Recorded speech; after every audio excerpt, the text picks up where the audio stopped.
বসন্তে এত ফুল ফুটে, এত বাঁশি বাজে, এত পাখি গায় আজি বসন্তে।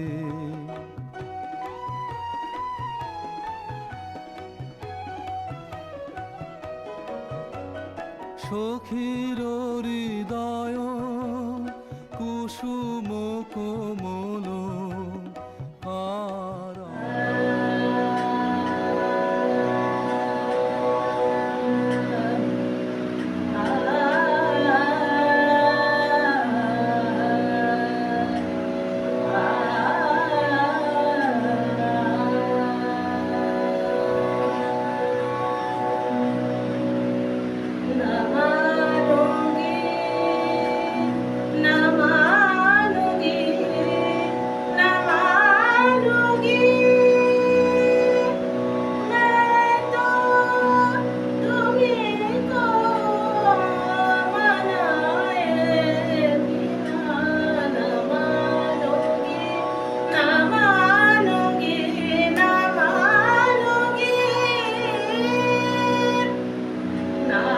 শ্রাবস্তে পড়ে যাবে, জাগিয়া উঠিল হা হা রবে।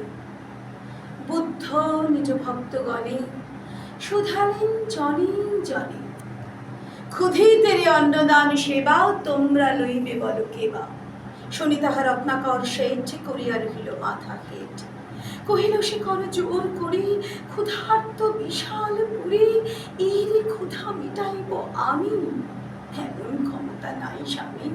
কহিনা পাগল বাজাইতা ভিখারির বীণা, মাগো দেবী তানি বায়ু বন্দে বিপুল, তারি ফুল যারা ফুল ওরে গৃহবাসী।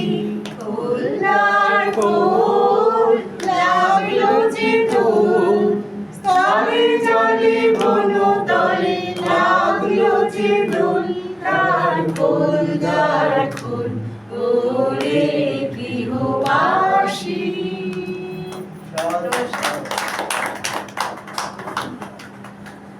নাম তার কমলা, দেখেছি তার খাতার উপরে লেখা। সে চলেছিল ট্রামে তার ভাইকে নিয়ে কলেজের রাস্তায়। আমি ছিলেন পিছনে বেঞ্চে। মুখের এক পাশে নিটোর লেখাটি দেখা যায়, আর ঘাড়ের উপর কোমল চুলগুলি থোপার নিচে। কোণে তার ছিল বই আর খাতা। যেখানে আমার নাম্বার সেখানে নামা পড়ল। এখন থেকে সময় হিসেব করে বের হল। সেই হিসেব আমার কাজের সঙ্গে ঠিকটি মেলে না, প্রায়ই ঠিক মেলে ওদের বেরোবার সময়ের সঙ্গে। প্রায়ই হয় দেখা। মনে মনে ভাবি আর কোনো সম্ভব না থাক, ও তো আমার সহযাত্রী। থেকে মিষ্টি সুরে আওয়াজ এলো, বাবু দেখিয়েছিস কেনে? এসে দেখি ক্যামেলিয়া সাঁওতাল মেয়ের কাঁধে কালো কাঁধের উপর আলো করছে। সে আবার জিজ্ঞেস করবে, দেখেছিস কেনে? আমি বললাম এই জন্য। তারপর ফিরে হেমর চিত্ত পুণ্য তীর্থে জাগরে ধীরে, এই ভারতের মহামানবের সাগর তীরে। হেথায় দাঁড়ায় দুবাহু বাড়ায় নরদেবতারে, উদার ছন্দে পরমানন্দে বন্দন করি তাঁরে। ধ্যান গম্ভীর এই যে ভূধর নদী জপমালা ধৃত প্রান্তর, হেথায় নিত্য হের পবিত্র ধরিত্রীরে, এই ভারতের মহামানবের সাগর তীরে। হট হয় নিজে ভরা সবার পরশে পবিত্র করা তীর্থ নীরে, আজি ভারতের মহামানবের সাগর তীরে।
বেণীমাধব, তুমি কি আর আমার কথা ভাবো?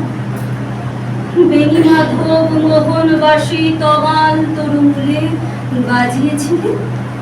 আমি তখন মালতী স্কুলে ডেস্কে বসে অঙ্ক করি, ছোট্ট ক্লাস ঘর, বাইরে দিদিমণির পাশে দিদিমণির বর। আমি তখন নবম শ্রেণী, আমি তখন শালিকা। আলাপ হলো বেণীমাধব, সুলেখাদের বাড়ি।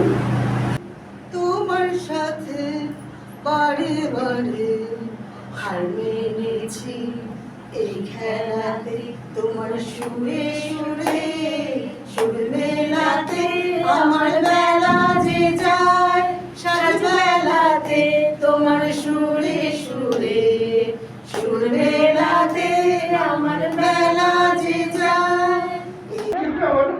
ভীষণই ভালো লাগলো, খুবই আনন্দ পেলাম, সবার কত কিছু শুনলাম, দেখলাম, ভালো লাগলো।